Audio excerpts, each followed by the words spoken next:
दोस्तों नमस्कार। स्वागत है आप सभी का आप ही के अपने इस मंच पर जिसका नाम है मयूर जानी ऑफिशियल। आज एक बड़े महत्वपूर्ण मुद्दे पे बात करनी है। हम कोशिश करेंगे कि इसको हो सके इतना ब्रीफ रखा जाए, जो जानकारी और उस पर जो हमारा आकलन है वो आप तक पहुंचाने के जो समय में हम हो सके उतना ब्रीफ रखने की कोशिश करेंगे। एक संसद के इस चल रहे सत्र में एक सवाल उठाया गया, उस सवाल पर आज बात करने वाले हैं। बातचीत आगे चले उससे पहले आप सबसे गुजारिश है कि अगर चैनल को अब तक आपने सब्सक्राइब नहीं किया है तो आप इसको जरूर कर लें और अपने साथियों से भी करवा लें। ये छोटी सी विनती है आपसे। सवाल पूछा गया संसद में, सवाल ये पूछा गया, इस पर एक ट्वीट हुआ। ये पहले मैं वो ट्वीट दिखा दूं और उसमें जो सवाल लिखा है वो भी मैं आपको दिखा दूं। ये ट्वीट किया गया सुप्रिया श्रीनेत जी के द्वारा, है ना। और कहा गया कि पिछले 5 सालों में धन्ना सेठों को 6,15,000 करोड़ के आसपास रुपए जो है वो माफ हुए। पिछले 5 सालों में 6,15,000 करोड़ के ऊपर कुछ रकम और भी है, वो उतने रुपए माफ हुए। आप अपने लोन की एक किश्त ना चुका पाए तो घर पर मुस्तंदे भेजे जाते हैं, क्रेडिट हिस्ट्री बर्बाद हो जाएगी, संपत्ति की कुर्की होगी, है ना, संपत्ति की कुर्की होगी, किसान आत्महत्या करने को मजबूर हो जाएगा, पर अमीरों के 6,15,000 करोड़ रुपए माफ किए जाएंगे। ये जो उन्होंने ट्वीट किया वो इसलिए किया उन्होंने ट्वीट क्योंकि सवाल ये पूछा गया था और इसका जवाब जो था वो ये था। ये भी मैं आपको दिखा दूं। सवाल ये पूछा गया वित्त मंत्रालय से, हमारे ये सवाल पूछा गया। 3 सवाल पूछे गए, उसमें से जो महत्वपूर्ण सवाल जिस पर ये टिप्पणी आई ट्वीट के द्वारा सुप्रिया श्रीनेत जी की, वो ये था कि भाई सरकार मतलब पब्लिक सेक्टर बैंक्स जो है, वो जो पहला आप रेड ब्रैकेट देख रहे हैं वो वाला सवाल है। मैं आपको पढ़ के सुना भी दूं उसको। तो उसमें उन्होंने कहा कि भाई जो the amount of bad loans written off by public banks during the last 5 years, if so the details thereof. मतलब कि पब्लिक सेक्टर बैंक की में अगर कोई बैड लोन्स माफ की गई है या मतलब राइट ऑफ की गई है तो वो उसकी वो अमाउंट बताइए। और उस पर जो सब्सिक्वेंट क्वेश्चन था वो ये था कि उस बैड लोन को राइट ऑफ करने से लिक्विडिटी जो है बैंक्स की उस पर क्या असर पड़ा है ये भी बताइए। इसके जवाब में जो दूसरा ब्रैकेट देख रहे हैं आप नीचे, उसमें ये लिखा गया कि भाई पिछले 5 सालों में 6,15,647 करोड़ रुपए राइट ऑफ किए गए पब्लिक सेक्टर बैंक्स के द्वारा, ठीक है। और ये आंकड़ा सितंबर 2025 तक का बताया गया है। अब इस पर जो है एक बहस छिड़ी, और बहस छिड़ी कि जैसे ये सुप्रिया श्रीनेत ने लिखा, मैं एक बार फिर से दिखा दूं आपको। इस तरह की बहस छिड़ी कि भाई इतने सारे रुपए जो हैं ये धन्ना सेठों के माफ किए गए, और अगर हम जैसे अब देश के आम नागरिक हैं, अगर इसको चुका नहीं पाते हैं तो वो वसूली भाई आ जाते हैं हमारे घर पे, है ना।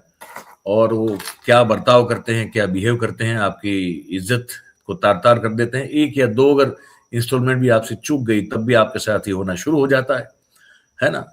आपकी क्रेडिट हिस्ट्री खराब या बर्बाद कर दी जाती है, और इतना प्रेशर बना जाता है कि किसान जो है वो आत्महत्या भी करने को मजबूर हो जाता है। लेकिन ये पैसे जो है ये अमीरों के इतने बैड लोन्स को आपने राइट ऑफ कर दिया। हमने सोचा कि इस पर हम जो है आज हिमांशु भयानी साहब से मुलाकात करेंगे और आप तक उनसे आप सबकी भी मुलाकात करवाएंगे और उनसे इस चीज को समझने की कोशिश करेंगे कि बैड लोन्स में भी सेक्टर आएंगे ना। कॉर्पोरेट को कितना दिया, एजुकेशन में कितना लोन गया, पर्सनल लोन्स कितने गए, उसके बाद फिर अगर आपको ऑटोमोबाइल सेक्टर में कितने लोन दिए गए, व्हाइट गुड्स की अगर परचेज आप कर रहे हैं तो देश में तो उसके पीछे कितने लोन गए, कहां कहां मतलब पैसा गया हमारा, ये तो समझना पड़ेगा। और क्या ऐसा तो नहीं है कि कोई ऐसा भी एक वो एक सेगमेंट है जहां डेफिनेशन नहीं है उस सेगमेंट की, लेकिन पैसा वहां बहुत चला गया हो। जैसे नहीं आता है वो मिसलेनियस कुछ हो जाता है या अदर्स में कुछ हो जाता है। तो ये सब समझने की आज कोशिश इस ब्रीफ बातचीत में हम हिमांशु भयानी साहब के साथ करेंगे। तो उनको जोड़ देते हैं और उनसे गुजारिश करते हैं कि अब आप जो है बिल्कुल मुखातिब हो जाइए हमारे दर्शकों से और इस बारे में बताइए हुजूर कि ये है क्या पूरा मामला। आपने सुना कि वो जो पॉलिटिकल ट्वीट वगैरह ये सब तो हम लोग सुन ही रहे हैं, अब आप बताइए। नमस्कार मयूर जानी ऑफिशियल के दर्शकों को, जो कोई भी ये शो देख रहा है, जो कोई ये शो लाइव कर रहा है, इसमें पार्टिसिपेट कर रहा है, तो आपको सभी को नमस्कार। देखिए मयूर, ये मामला जिस तरीके से संसद में इसका जवाब दिया गया और जिस तरीके से सुप्रिया श्रीनाथ ने ऑब्वियसली ट्वीट किया, तो ये एक पता था कि इसका रिएक्शन क्या आएगा। ओपोजिशन इसके ऊपर पॉलिटिकल ब्राउनी पॉइंट स्कोर करने की कोशिश करेगा, ये सब था, नो डाउट अबाउट इट। अब हुआ क्या है कि पिछले 5 साल में ये 6.15 लाख करोड़ का आंकड़ा जो है आया। सुप्रिया श्रीनाथ एक बिजनेस जर्नलिस्ट रह चुकी है, I mean economic ET now में वो काम करती थी, तो उनको ये समझ भी ज्यादा रहती है इन सब चीजों के बारे में। तो उन्होंने इसलिए इसको सेंसिटिवली इमीडिएटली ट्वीट कर दिया कि देखिए धन्ना सेठों को कितना दिया ये वो। लेकिन आपको इसका परिप्रेक्ष्य समझना पड़ेगा, ये पिछले 5 साल में राइट ऑफ किया गया, वेव ऑफ नहीं किया गया। तो राइट ऑफ और वेव ऑफ का क्या डिफरेंस है? राइट ऑफ ऐसा है कि बैलेंस शीट पे ये गंदा दिख रहा है, इसलिए आप इससे बैलेंस शीट से इसको हटा दो। और वेव ऑफ है कि पूरा का पूरा माफ ही कर दो, इसको भूल जाओ, आने वाला ही नहीं है पैसा। यहां पे भूलने की बात नहीं। सरकार ऐसी है आजकल कि सरकार खुद का पैसा भूलेगी नहीं, वो कुछ ना कुछ करके निकालेगी। तो इसमें एक डेटा ये भी है कि 2.34 लाख करोड़ अलग अलग जरियों के द्वारा रिकवर किया गया है। कुछ सेटलमेंट्स जो हुए हो या फिर आई मीन एसेट सीजिंग जिनका हुआ हो, एसेट एलोकेशन सेल्स वगैरह के साथ, या दूसरे तरीकों से जो भी ये मुश्तंडे जाते हैं जो भी है, तो उस तरीके से 2.34 लाख करोड़ इसमें से रिकवर हुआ है। तो आप मान लीजिए कि बाकी बचा कितना, 4.15 में से आप बाकी का 34 भी निकाल दीजिए, तो ये आके रह जाता है करीबन 3.76 लाख करोड़ के आसपास। तो ये 3.76 लाख करोड़ जो है वो कहां गया, ये समझना पड़ेगा। और ये समझने के लिए हमको क्या करना है, हमने जो आरबीआई वगैरह से जो डेटा लिया, उस डेटा में हमको क्या पता चला, ये इंटरेस्टिंग है कि पिछले 5 सालों में सरकार ने जो लोन्स, मतलब बैंक्स ने जो लोन्स दिए जिसमें फूड सब्सिडी वगैरह का डेटा नहीं है, तो वो जो आंकड़ा आता है वो करीबन आता है कम से कम आप मान लीजिए 699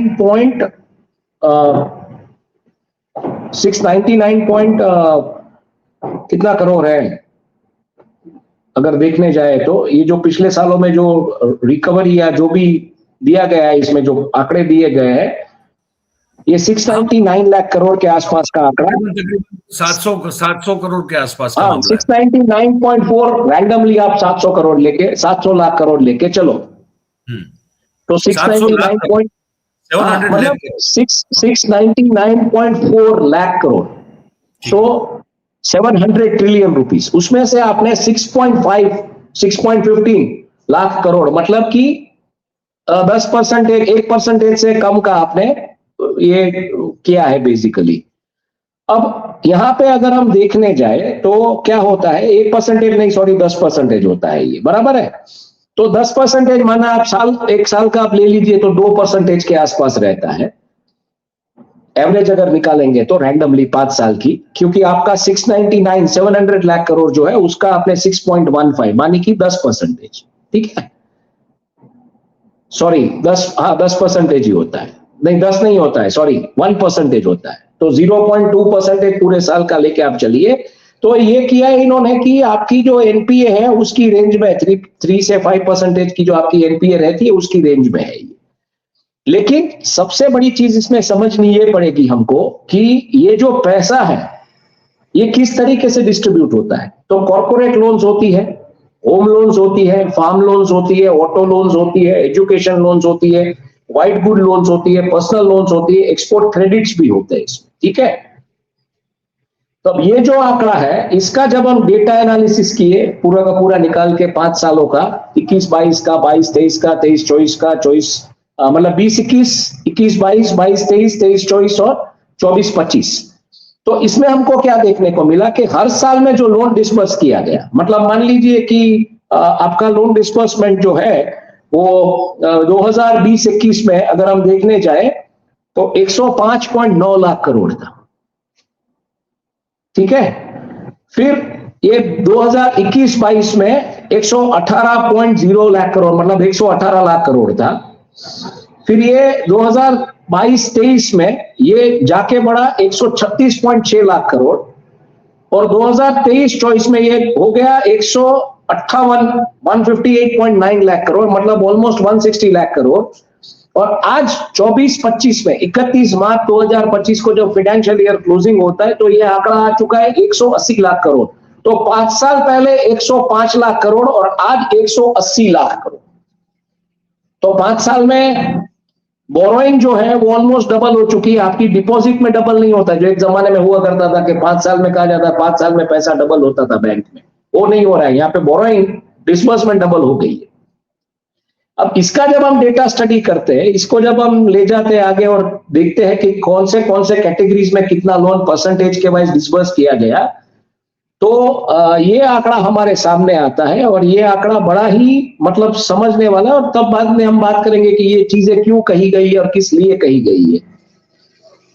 कॉर्पोरेट डिस्बर्समेंट जो है 2020-21 में करीबन 27.8% था, ठीक है। और तब जो लोन का फिगर था वो 105.9 लाख करोड़, मतलब उसमें से 27 लाख करोड़ आप लेके चलिए कॉर्पोरेट्स को दिया गया था। आज जो है वो करीबन ऐसा आप समझिए कि आज जो है 180 लाख करोड़ है, और उसमें से ये जो आंकड़ा है वो 22.8%, मतलब 27.8 में से 22.8 मतलब 5% गिरावट आई है। मतलब जॉब्स है नहीं है, ग्रोथ है नहीं है, समझ लीजिए। तो आज 180 लाख करोड़ में से जब 22.8% आप निकालते हैं तो 41 लाख करोड़ की डिस्बर्समेंट जो है वो कॉर्पोरेट्स को दी गई है, जो 2020-21 में 29.5 लाख करोड़ थी। मतलब 30 लाख करोड़ से आज बढ़ के 11 लाख करोड़ बढ़ के हुई है, लेकिन परसेंटेज वाइज ये डिक्लाइन हुआ है। जो पूरा लोन पाए है उसमें बढ़ोतरी कहां हुई है, इंटरेस्टिंग रहेगा। उसी तरीके से आप अगर एक्सपोर्ट क्रेडिट में जाएंगे तो उसमें 0.2% यथावत है 2020-21 से लेके आज भी, मतलब आज 0.1% एक्सपोर्ट्स आपका घट रहा है, टैरिफ की असर दिख रही है इसके ऊपर, ठीक है। बाद में हम बात करेंगे होम लोन्स की। होम लोन्स में करीबन 12.5% डिस्बर्समेंट हुआ था 2020-21 में, जो कि 13.2 लाख करोड़ था। आज ये डिस्बर्समेंट घट के 11.7% हुआ है। चंक बड़ा है क्योंकि आपका 105 से 180 लाख करोड़ हुआ है, तो 21.1 लाख करोड़ होम डिस्बर्समेंट में दिया गया है, लेकिन परसेंटेज वाइज इसमें डिक्लाइन देखने को मिला है। मतलब हाउसिंग, अफोर्डेबल हाउसिंग वगैरह की जो आप बात कर रहे हैं वो कॉस्टली हो रहा है, वो नहीं हो पा रहा है इसके टैंडम के मुताबिक। फिर आप देखेंगे फार्म लोन्स, तो फार्म लोन्स 13 लाख करोड़ थी, 12.3% उसका शेयर था टोटल लोन डिस्बर्समेंट में।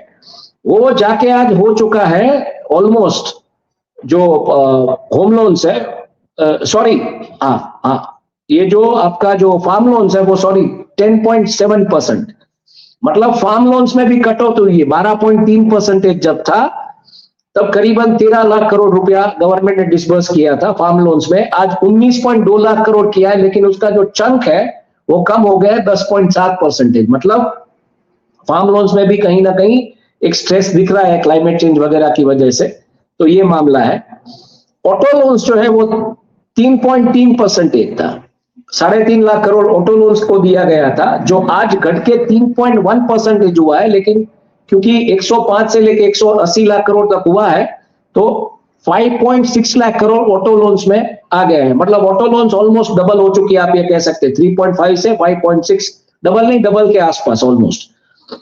एजुकेशन लोन है वो 0.7% रहा है, और एजुकेशन लोन में कटौती देखने को मिली और 0.6% हो गया। मतलब एजुकेशन फॉरेन लोन्स या यहाँ पे पढ़ने के लिए एजुकेशन जो कॉस्टली हो रहा है वो दिख रहा है।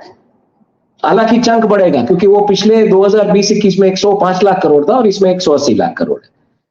पर्सनल लोन्स 14.4% था, जो बढ़ के हुआ है 15.8%। मतलब एक तरीके से ये जो पूरी व्यवस्था है उसमें ऋण की व्यवस्था बढ़ रही है। लोगों के पास नौकरियां नहीं है, लोगों के पास डिस्पोजेबल इनकम नहीं है, तो दूसरे जरिए से पर्सनल लोन्स वगैरह लेके वो मैनेज कर लो। पर्सनल लोन्स का चंक बढ़ा है, तो ये रिकवरी शायद प्रॉब्लम में हो सकती है, स्ट्रेस आउट रिकवरीज हो सकती है, क्योंकि 14.4 से लेके 15.8, 1.4% का सीधा 1.5% बढ़ा है।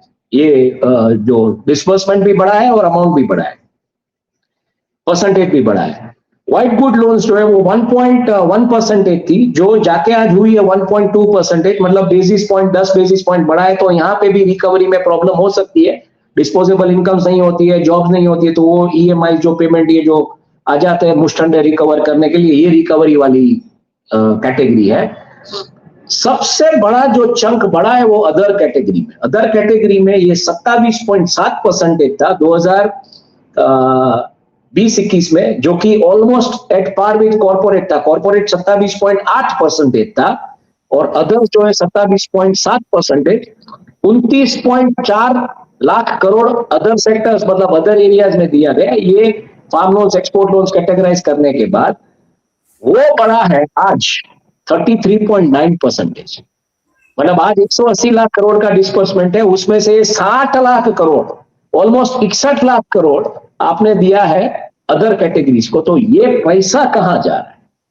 ये क्या कोई पॉलिटिकल फंडिंग में जा रहा है? ये कोई इलेक्टोरल बॉन्ड्स में जा रहा है? ये कोई कंपनी से मतलब ऋण उठा के कंपनी आपको बर्बाद कर देनी है उस दिशा में जा रहा है? और पार्लियामेंट में ऐसे वक्त पे जवाब क्यों दिया गया? इसके ऊपर अब हम चर्चा। एक सवाल, ये अदर्स मतलब क्या? आपने कहा कि बाकी सब सेक्टर्स में जनरली जो कि जिससे देश के अर्थतंत्र को बल मिले कि भाई ऑटो सेक्टर है, होम लोन्स हैं, एजुकेशन लोन्स हैं, फार्म मतलब कृषि ऋण है, इन सब में कटौती, इन सब में कम हुआ पिछले साल में ऋण देना, और पर्सनल लोन्स में इजाफा हुआ। आपने ये कहा जो बड़ा स्ट्राइकिंग है। और दूसरा आपने कहा कि तकरीबन 7% की वृद्धि हुई है इस बैड लोन्स के मामले में, ये अदर्स की। तो अदर्स क्या होता है? अदर्स में जो है वो 27.7% था, जो बढ़ के अदर्स हुआ है 33.9, मतलब तकरीबन 6.2% की बढ़त, 6.2% की बढ़त। तो अदर्स वाला जो मामला है वो सरकार को चेक करना पड़ेगा कि क्या कोई चश्मे का स्टार्टअप शुरू करता है ऐसा, और फिर उसको शेल कंपनी के जरिए पैसा वैसा ट्रांसफर कर लेता है, जो अनिल अंबानी ने किया था। आरकॉम में ऋण लिया, सिंगापुर में कंपनी बनाई, कहा कि ये कंपनी हमको हैंडसेट्स देने वाली है। कंपनी तो हैंडसेट्स कभी दिया नहीं, वो कंपनी ने उल्टा उनके पर्सनल यॉट वगैरह खरीदने के लिए पैसा इटली की कंपनी को दिया, और पैसा आपका घूम फिर के ऐसे वहां पे चला गया। अल्टीमेटली पता चलता है, आप उसको बैड लोन्स में डाल देते हैं और बाद में पता चलता है कि फ्रॉड है आपका, जो भी अंबानी के साथ जो भी प्रॉब्लम हुआ जो भी है, तो आप उसको वापस कैटेगराइज करते हैं। इसके बारे में भी हमने चर्चा की है। और कोबरा पोस्ट ने जो पूरा का पूरा निकाला, 41,41,000 करोड़ का कैसे मतलब साइफन ऑफ किया गया पैसा कंपनी के नाम पे, तो ये आपको ये चेक करना पड़ेगा। कॉर्पोरेट लोन्स कम हुए, फार्म लोन डिस्बर्समेंट कम हुआ है, export loan disbursement percentage wise कम हुआ है। आंकड़ा बड़ा होगा क्योंकि आपका 105 लाख करोड़ से 180 लाख करोड़ हुआ है, सीधा डबल कर दिया है। लेकिन परसेंटेज वाइज डिस्ट्रीब्यूशन घटा है, पर्सनल लोन्स में बढ़ा है, व्हाइट गुड्स में कुछ 10 बेसिस पॉइंट बढ़ा है, और आपका बढ़ा है बेसिकली अदर्स में, अदर्स कैटेगरी में 6.2%। तो ये आपको चेक करना पड़ेगा कि ये पैसा कहां जा रहा है, और ये आप क्यों रिकवर नहीं कर रहे, या कर रहे हैं बैड लोन्स में डाल रहे हैं, राइट ऑफ कर रहे हैं, वेव ऑफ कर रहे हैं, जो भी। आम दर्शक की तरह जो देखो, मैं भी कोई बिजनेस का जर्नलिस्ट तो हूं नहीं, मुझे वित्तीय मामलों में बहुत कम जानकारी पड़ती है। मुझे अभी भी समझ में नहीं आ रहा है, हमारे दर्शक भी शायद ये समझ नहीं पा रहे हैं। अदर्स क्या होता है? मतलब इसका कोई तो डेफिनेशन होगा। ये 6% से ऊपर का मतलब इतना बढ़ गया पिछले 5 साल में, 6% के उससे भी थोड़ा ऊपर बढ़ गया बैड लोन्स इसमें, है ना, डिसबर्समेंट और बैड लोन्स दोनों। तो ये अदर्स है क्या? इसको कोई डिफाइन तो करेगा कि भाई ये पैसा कहां गया? अदर्स मेरे ख्याल से आपका हो सकता है कि अदर्स को ये लोग शायद मतलब एसएमई वगैरह को अदर्स में कैटेगराइज करते हो, या स्टार्टअप्स को कैटेगराइज करते हो, या फिर कोई शेल कंपनियां करके कर रहा है तो वो अदर्स में जाएगा, मुझे पता नहीं। अदर्स का कोई डेफिनेशन नहीं, अदर्स का कोई डेफिनेशन नहीं है। ये कमाल है यार। ये तो मतलब कि जैसे गुजरात सरकार ने 2 साल पहले आया था वो कैग का रिपोर्ट, है ना, कि हाँ। 1 लाख करोड़ रुपए जो है ना वो कहीं खर्च हो गया, कहाँ हो गया हमको नहीं पता। पता नहीं। नहीं तो ये, नहीं देखिए, ये समझने लायक चीज है ना, ये आपको समझने लायक चीज है। ये समझने लायक चीज क्यों है मयूर? ये बहुत समझने लायक चीज है, आपने बहुत अच्छे तरीके से कहा। देखिए अच्छा है, आपने एसएमई के बारे में भी पूछ लिया। एसएमई का भी डेटा अभी मैंने निकाला, तो एसएमई का जो था वो 17% था 2020-21 में, जो घट के हुआ है 15.8%। लोन और यहाँ डिस्बर्समेंट पे अगर अदर सेक्टर में देखने जाए, अभी एसएमई को निकाल के अदर सेक्टर में देखने जाए तो 10.8% था। मतलब पहले शायद एसएमई को अदर्स में कैटेगराइज किया था, अदर्स 10.8% था, जो बढ़ के हुआ है 18.1%। तो ये अदर्स वाला कौन सा है, स्टार्टअप है, क्या है, किस तरीके से ये समझना पड़ेगा। और यहाँ पे पैसा रोल हो रहा है, तो लेजिटिमेटली आपने 1% टोटल पाई का वेव ऑफ किया, ठीक है। और 0.2% पर साल की एवरेज से आपने वेव ऑफ किया या राइट ऑफ किया, जो भी है, राइट ऑफ किया, चलिए वेव ऑफ नहीं किया है, आपकी रिकवरी चालू है, मैं ऐसा मान के चल रहा हूं। जो आपने कहा है, जो जवाब दिया है उसके मुताबिक, संसद में तो आप झूठ बोलेंगे नहीं बिल्कुल, तो आपने राइट ऑफ कर दिया है, वेव ऑफ नहीं किया है, रिकवरीज आपकी चालू है। तो लेजिटिमेट थिंग ये है कि आप उसको एनपीए के नीचे रखें। अब ये लोन्स किसको दी गई है? सत्ता में बैठे लोगों के करीबी लोगों को लोन्स दी गई है, किसको लोन्स दी गई, ये चेक करना पड़ेगा। ये डेटा इसलिए नहीं मिलेगा क्योंकि बैंक जो है वो पूरा लोन का मतलब जत्था जो उसका डिटेलिंग आरबीआई को देता है। आरबीआई के पास भी किस बैंक से कितना एक्सपोजर सेक्टर वाइज मिलता है, लेकिन नॉट कि कौन सी कंपनी ने लेके बैठा है।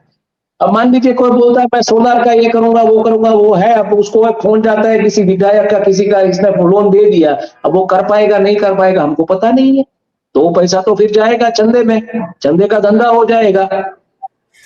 अब सीएसआर का भी सुनने को मिल रहा है कि आपको सीएसआर का पैसा भी स्पेसिफिक फंड में डालना है। ऐसी बात कॉर्पोरेट्स को मैं मिलता रहता हूँ, अभी हर बुधवार गुरुवार को मैं गांधीनगर रहता हूँ, अहमदाबाद रहता हूँ, तो मिलते रहते लोग बोलते हैं कि यार ये नया सुनने आ रहा है कि रेटिंग एजेंसीज जो आती है वो बोलती है कि आपको तो मतलब रेड करने के बाद बोलती है आपको ये आपका सीएसआर का फंड पर्टिकुलर एक फंड में ट्रांसफर करना है। तो क्या चल रहा है समझ नहीं आ रहा है। ये मामला है मयूर बाबू। मतलब ये है दोस्तों, ये मैंने और आपने या हम जैसे इस देश के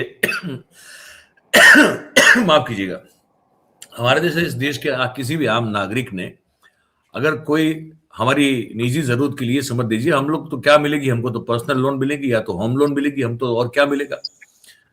तो वो अगर लोन लेते हैं और गलती से हाथ जो है तंग हुआ, जैसे कई बार अचानक से बीमारी आ जाती है, अचानक से कोई खर्चा आ जाता है, तो कई बार ये होता है कि भाई कोई हफ्ता कोई इंस्टॉलमेंट जो है भर नहीं पाते। अब जब भर नहीं पाते हैं तो जो सुप्रिया श्रीनेत ने लिखा है वो सही लिखा है कि मुश्तंडे आ जाते हैं, है ना, और आपकी 7 पीढ़ियों को गंदी गालियां भी सुनने को मिलती है, आपको पब्लिक में जलील भी किया जाता है। उनको पता है कि ये शरीफ आदमी ये कुछ करने वाला है नहीं, इसको अपनी इज्जत की पड़ी हुई है। किसान जो है वो बेचारे, इन पर यहाँ गुजरात में इस वक्त जो है, हमारे यहाँ देश में भी ये हाल है, लेकिन मैं तो अब गुजरात में बैठे तो गुजरात की बात करेंगे। इस बार किसानों की हालत खराब है, इनकी ऋण माफी नहीं हो रही है, मैं खत्म कर लूं, इनकी ऋण माफी नहीं हो रही है, वो 1 लाख करोड़ के आसपास होगी। अब ये जो है, ये जैसे अभी हिमांशु ने कहा, ये बड़ा मतलब गजब का मामला है। अदर्स में है कोई लोग, अदर्स सेगमेंट में अन्य, वो अन्य कौन है पता नहीं है, लेकिन उनकी जो है वो इतनी बड़ी ऋण माफी, माफी तो अभी नहीं कही जाएगी, लेकिन उनको बुक से बाहर कर दिया गया कि भाई करेंगे, इसकी रिकवरी चालू रहेगी, लेकिन अभी ये बुक में नहीं, क्योंकि इसको अभी एनपीए में नहीं डाल रहे हैं, है ना। क्योंकि सरकार को ये भी तो दिखाना होता है कि देखो कांग्रेस के जमाने में कितना एनपीए हुआ करता था और हमारे जमाने में कितना कम एनपीए, तो ये सब रहता है, ये लिपापोती चलती रहती है। लेकिन ये जो हमारे साथ हो रहा है, इसको हम लोगों को समझना बहुत ही जरूरी है कि वो पैसा जो है, जो अन्य को दिया गया है, वो पैसा किसको दिया गया है, क्या कभी ये बाहर आएगा, क्यों दिया गया है, और एग्जैक्टली क्या क्या मतलब डिसबर्समेंट की रकम क्या है, और वो अगर नहीं मिल रही है तो क्यों नहीं मिल रही है, उसका क्या हुआ। वो पैसा तो दिया गया, आते बैंक वाले तो हर चीज को छोड़ते नहीं, उन्होंने रखी हुई तगड़ी तगड़ी वो वसूली वाली एजेंसी, वसूली भाई भेज देते हैं। तो यहां कोई वसूली भाई जा रहा है कि नहीं जा रहा है, अब ये भी तो सब समझना पड़ेगा। तो ये सोचिए आप, मुझे लगता है कि एक हिमांशु कुछ कमेंट करना चाहते हैं, उसके बाद फिर हम नहीं, इसको मैं हमारी जब बात चल रही थी तो मैंने स्टार्टअप्स का भी डेटा लाइनअप निकाल के कर लिया उसमें से।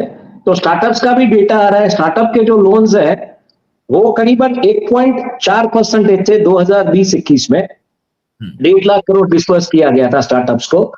और आज अगर हम 2024-25 की बात कर रहे हैं तो उसमें भी बढ़त देखने को मिली है। 1.8% हुआ है। 1.4 में से 40 बेसिस पॉइंट की बढ़त वहां पे हुई है और करीबन वो 3.3 लाख करोड़ हुआ है। तो मुझे लगता है वो भी एक स्ट्रेस रिकवरी। और अदर्स अगेन फिर भी अदर्स 7-8% ज्यादा ही है 2021-22 के मुकाबले। स्टार्टअप का मैं अगर उसमें से डिडक्ट करता हूं तो भी तो अदर्स वाला मामला समझना पड़ेगा। लेकिन अगर ये हुआ है संसद में तो क्यों हुआ है? क्योंकि आज हिरेन जोशी का मामला चर्चा में, जैसे प्रियंका गांधी ने कहा कि आप नेहरू की जितनी भी गलतियां निकाल लीजिए एक झटके में, जैसे आप अपने सामने जो गालियां दी गई याद करते हैं तो निकाल लीजिए, उसके ऊपर एक ही बैठक में चर्चा कर लेते और बाद में एजुकेशन, बेरोजगारी, इन सब मुद्दों के ऊपर भी तो चर्चा करनी बाकी है, करते हैं। तो कहीं ना कहीं मुझे लग रहा है जिस तरीके से संचार साथी ऐप को लेकर जो बातें हैं, इंडिगो को लेकर जो बातें हैं, ये जो हिरेन जोशी वाला जो मामला है, महादेव बैटिंग वाला, इन सब मामलों से हटने के लिए शायद ये डाला गया बॉल। और इसमें आपको पता है चर्चा होगी और अल्टीमेटली ये चर्चा आप जीतेंगे, क्योंकि ये सत्ता में बैठे लोग ऐसे हैं, केओस ट्रिगर करते हैं, उनको केओस कैसे कंट्रोल करना है वो भी पता है, और बाद में कंट्रोल केओस में से सोशियो इको पॉलिटिकल बेनिफिट्स कैसे लेना है ये भी पता है। तो 699.4 लाख करोड़ के सामने 6.15 लाख करोड़ 1% के आसपास, 1% से कम होता है। लेकिन ये आंकड़ा 6.15 लाख करोड़ का इसलिए बड़ा दिखेगा आपको क्योंकि अभी हमने गुजरात में देखा, बारिश आई, खेत में बर्बादी हुई, हर खेत में मतलब एक माहौल ऐसा था जैसे मौत छाई हुई हो, मौत का मातम का माहौल हो। और उसमें दिख रहा था कि ये नुकसान है और किसान कह रहे हैं कि 1 लाख करोड़ का हमारा जो ऋण है वो आप माफ कर दीजिए। यहाँ पे 6.15 का आप संसद में बोलेंगे तो किसान नेता सब बोलना शुरू होते हैं। बाद में लोग काउंटर इसको ऐसे करेंगे कि देखिए ये तो साल का 0.2% रहता है, पर लेजिटिमेटली ये पैसा कहीं ना कहीं साइफन हुआ है। भले रिकवरी आपकी हुई है, जो भी हुआ है, लेकिन लेजिटिमेटली ये पैसा कहीं ना कहीं साइफन हुआ है। उसके बारे में चर्चा नहीं हो पाएगी या चर्चा नहीं होगी। यहाँ पे जो नुकसान दिख रहा है उसको आप नहीं दे रहे हैं। यहाँ पे कोट वो सूट वूट टाइप पहन के एक बंदा आता है, बोलता है मैं चश्मे बेचूंगा, फ्रूट बेचूंगा, स्टार्टअप करूंगा, कार्ड करूंगा, उसको आप पैसे दे देते हैं, वो शेल कंपनी के जरिए साइफन कर लेता है जैसे अनिल अंबानी ने किया। बैड लोन्स में आप राइट ऑफ कर देंगे, आप वेव ऑफ कर देंगे, पैसा अल्टीमेटली पब्लिक का गया। यहाँ पे तो एक बात सही है ना कि अगर किसान में जा रहा है पैसा तो आप वो फूड सब्सिडी है जो भी उसमें आप कर लीजिए, लेकिन यहाँ पे तो इनको मिल भी नहीं रहा है। तो जो नुकसान दिख रहा है उसको एड्रेस नहीं किया जा रहा है। जो बड़ा बड़ा शो करके जाता है, लिटरली जिसको खेला ही करना है वो करके चला जाता है, बाद में वो पॉलिटिकल फंडिंग भी दे देता है इलेक्टोरल बॉन्ड में। जैसे इंडिगो वाले ने क्या किया है, 56 लाख करोड़ तो उसने, सॉरी 56 करोड़, 56 लाख नहीं, सॉरी 56 करोड़ उसने पॉलिटिकल पार्टियों को चंदा दिया है। इसमें BJP is one of the biggest gainer, और उसके अलावा ये तृणमूल कांग्रेस, ये वो सबको उसने दिया है चंदा, खुद पैसा बना लिया है। कौन अपने सही वाले धंधे पे सीधा ऐसे कुल्हाड़ी मारेगा अपने पैर पे जब पीक में उसका धंधा चल रहा है, सिर्फ 65 पायलट की कमी की वजह से, जो 8 दिन पहले तो सही तरीके से चल रहा था। तो पैसा खुद ने बना लिया, 8 मास चमड़ा कंपनी का निकाल के, अब वो कंपनी कौड़ियों के दाम बेची जाएगी, जिसको भी बेची जाएगी, हमको पता नहीं किसको बेची जाएगी। पैसेंजर्स को आप बोल सकते हैं, आपने पैसेंजर्स को भी इकट्ठा किया, आपने ये भी टेस्टिंग लगा लिया कि बस वालों को और ट्रेन वालों को तो हमने कोरोना टाइम पे हैरान कर दिया, अभी प्लेन वाले भी देख लेते हैं, वहां पे भी एक टेस्टर लगा देते हैं, कौन बोलता है देखते हैं। तो वहां से भी कोई आवाज इतनी नहीं आई तो बोला गया कि इसको पॉलिटिकल मत बनाइए। तो ये पूरा का पूरा एक प्रयोगशाला बन चुका है भैया, और हम सब गिनी पिग्स है, जैसे आपने कहा गुजराती वाली डिबेट, तो हम सब गिनी पिग्स है, ये प्रयोगशाला बन चुका है। बिल्कुल बिल्कुल सही बात है। बहुत बहुत धन्यवाद हिमांशु, आपका बहुत बहुत धन्यवाद, थैंक यू। तो दोस्तों ये हिमांशु भाई से हमने बातचीत की, और कुल मिला के जो हमारा इस बातचीत को आपके सामने रखने का जो उद्देश्य था वो यही था कि ये हुआ है और हमारी सबकी आंखों के सामने हुआ है। अब इसमें जो हमने सवाल उठाए कि भाई ये अदर्स अन्य लोग कौन है, कितने पैसे दिए, क्यों दिए, उस पैसों का क्या हुआ, और क्या उनके घर या उनके दफ्तर भी कोई वसूली भाई जाएगा या नहीं जाएगा, ये हम सब देश के नागरिकों को इसके बारे में सोचना चाहिए और सवाल पूछने चाहिए। हमने पूछ लिए। अब आप इस बारे में क्या सोचते हैं ये आप हमको लिख के जरूर से बताइएगा। और अगर ये आपको बातचीत अच्छी लगी हो तो इस वीडियो को आप लाइक करें, इसकी लिंक को आप शेयर करें हो सके इतना। और ये जो मंच है ये आप ही का है, आप इसे अब तक अगर सब्सक्राइब नहीं किया है तो आप कर लें और अपने साथियों से भी करवा लें, ये आप सबसे गुजारिश है। बहुत बहुत धन्यवाद करेंगे आप सभी का हमारे साथ इस बातचीत में जुड़ने के लिए। Thank you very much. नमस्कार।